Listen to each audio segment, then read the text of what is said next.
Here today to take you through what we call a Category 3 or a black water loss.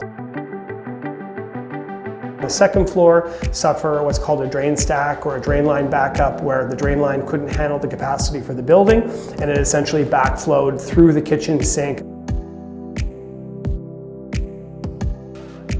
which affected that unit, and then the amenities area, which in this case for the building is a gym. I'm going to take you guys with me right now and walk you into the gym and show you where we are here.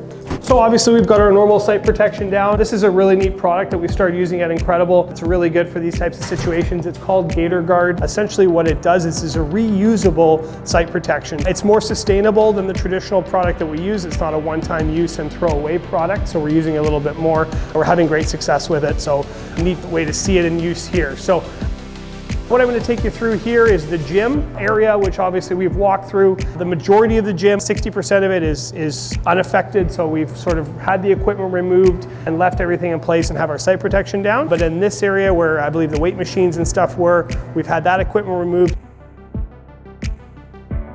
In here we have sort of our affected area.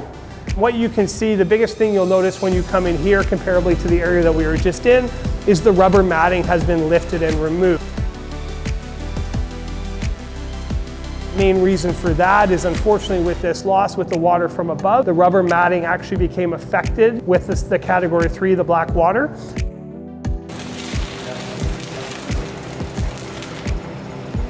And we actually had to lift it and sanitize it. It's our understanding that these mats can be treated and replaced, which is why we've salvaged them and left them over there.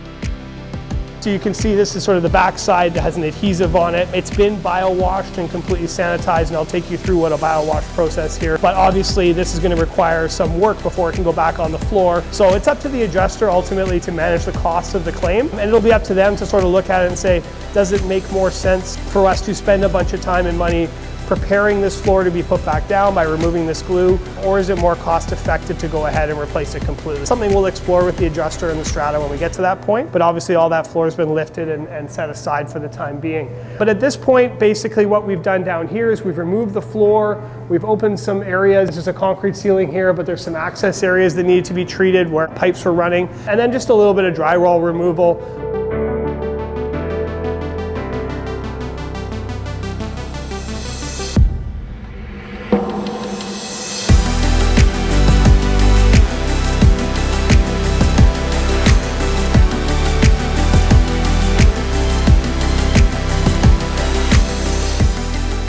Around the perimeter. So basically standard black water procedures are 2-foot drywall removal, so you can actually see all the way around the perimeter where the board has been replaced.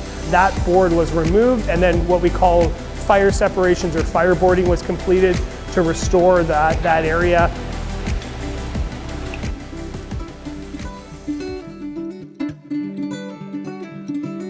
You know, basically the emergency is wrapped in this area here.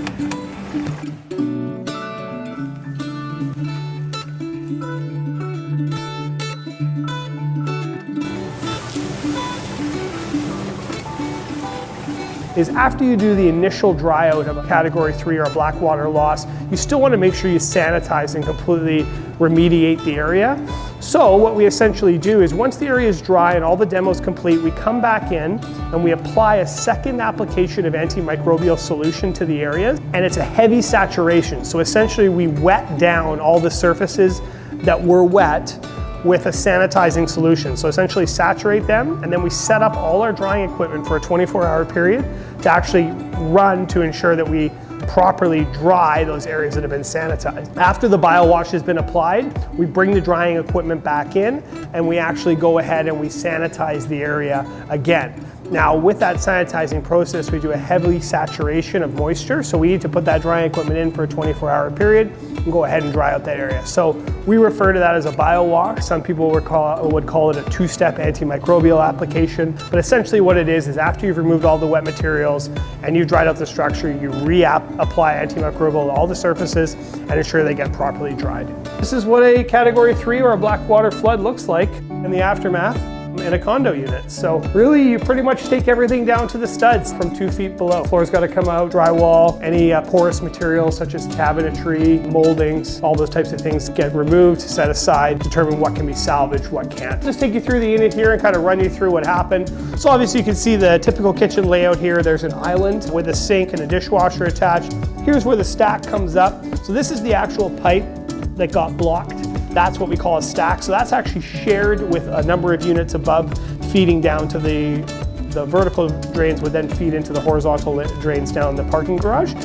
And then this particular elbow comes off here and ties into your sink here. So basically the sewage or the backup came up through that line and overflowed the sink here and then affected this kitchen area here. Quite obviously, this is sort of the epicenter and then everything kind of rolls out from here.